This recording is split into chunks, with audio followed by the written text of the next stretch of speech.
Аспаннан түскен аңыз. Мен сені кішкентай кезіңде көргенмін ай. Сен бесікте жатып маған күлгендің ай.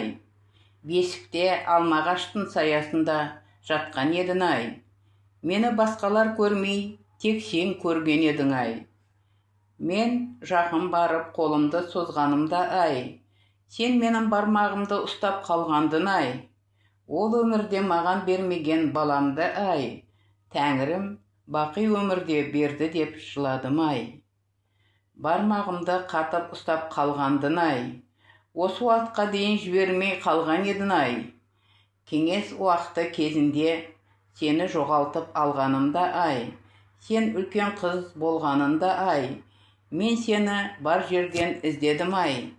Көп іздеп сені таба алмай күйзелдім ай. Неге сенен айырылып қалдым дегенімде ай. Сендерді Құдай жоқ деп ойларыңды өзгерткен екен ай. Сіз болсаңыз менің қорғаушы періштем ай. Деп жыладың, неге мені тастап кеттіңіз ай. Бір өзімді осы 90-шы жылдардың кезінде ай. Айттың, мен осы уақыттарда не көрмедім ай.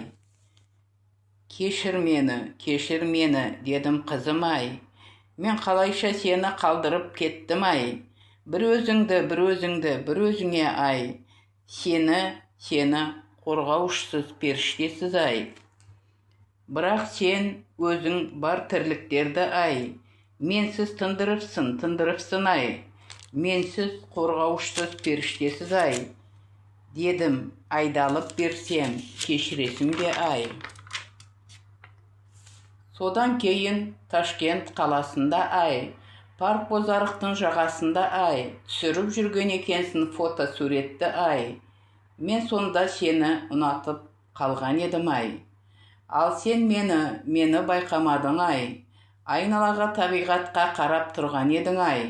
Мен сүйсініп саған қарап қалған едім ай. Тал үстінде қалқып қанатыммен ай.